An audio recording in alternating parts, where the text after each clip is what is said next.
Hello, everyone. I'm Chris Kapches, President of Chestnut Park Real Estate, and today I'm going to provide you with your April market report. Um, I'm actually quite excited to provide this market report because it's a continuation of the market good news that we've been talking about at previous market reports since the beginning of this year. I'm going to share with you some interesting data today that clearly demonstrates why this is a good news report with just a little bit of concern. And in that regard, the concern is as to the amount of supply that we have. But I'll get to that in a moment. What I want to start this presentation with is to show you a couple of charts that reflect market activity over a period of 180 days in the Greater Toronto Area. The first chart that I'd like to show you is what's called the showings chart. And that is a chart that shows the number of showings on a daily basis that are taking place in the GTA. And you can see from that chart that over the period of 180 days, that we were in decline from June on and reached a very low point around Christmas, New Year's, the holiday season. But ever since then, there has been a regular and consistent increase to the point that we find ourselves in now. You can see that it's leveled off a little bit, but there clearly has been a crescendo. The next chart I'm going to show you is the number of offers that are registered on a daily basis on properties throughout the GTA. And you can see that that chart is almost a perfect replica of the offers chart that I showed you a moment ago. Both of those charts demonstrate the growing strength of the resale market in the Greater Toronto Area. You can see lots of people are out there seeing properties, and at the same time you can see there are lots of buyers and consumers out there putting offers in on properties.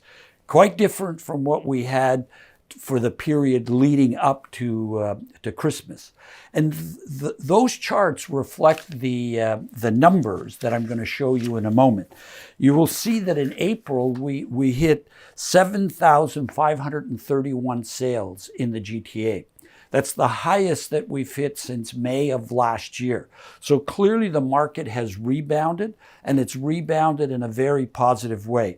I have some early data on May results, and it looks like we may be another 10 to 12% even better in the month of May in terms of the number of sales that will be recorded. So clearly we're seeing positive results in the marketplace, notwithstanding all the things that we've talked about at previous market presentations, especially the issue of affordability, with the benchmark rate being as high as it is and the impact that it's having on mortgage rates.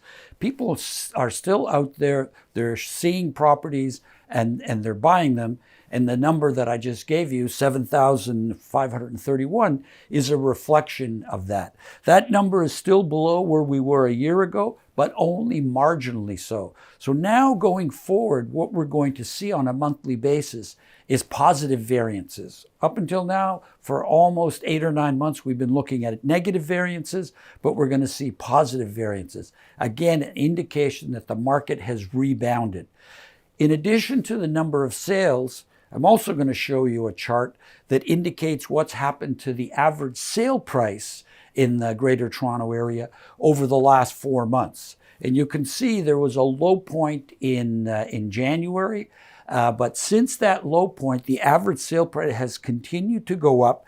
And in April, the average sale price came in at $1,153,000. That's an incredible rebound from where we were at the end of 2022 and as we were coming into 23.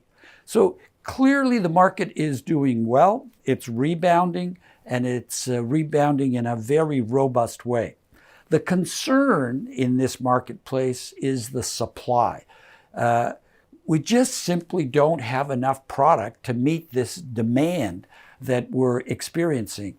Any property that becomes available in a desired neighborhood, anywhere in the city of Toronto, we're seeing multiple offers and competition by buyers to acquire that property.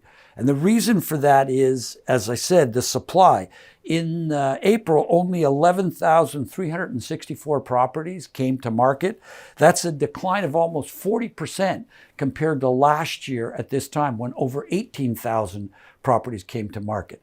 To have a good, balanced market, you would need, for the size and the population of the GTA, somewhere in the neighborhood of 20,000 plus listings available for buyers and consumers, and we just simply don't have that. So there's tremendous pressure now on the supply side because of the huge demand. And then we have discussed in previous market reports that the demand has been driven primarily by the huge influx of population into the GTA. The numbers have gone up dramatically, and that is impacting this positive market that I'm talking about. I think the market will continue to stay positive. I mentioned some early May data to you. However, with that average sale price going up and starting to approach 1,200,000, it's a credible number, 1,200,000 for all property types in the GTA. We're going to be reaching that number, notwithstanding that the mortgage rates are somewhere around 5%. And then on top of that, we have a 2% stress test. So basically qualifying to about 7%. Notwithstanding all of that, the market is still doing well. And you saw from the charts that I showed you, moving in that upward fashion. I think it's probably going to start plateauing, because affordability is going to be the restraining factor, in addition to the fact that we just don't have the supply. So I'm certain when I give you the May report, we're going to have data similar to what I've given to you today, reflecting the strong, robust market that we're moving into, and I believe will continue for the remainder of 2023. So until the next report, stay well. I'll be looking forward to providing it to you. Thank you.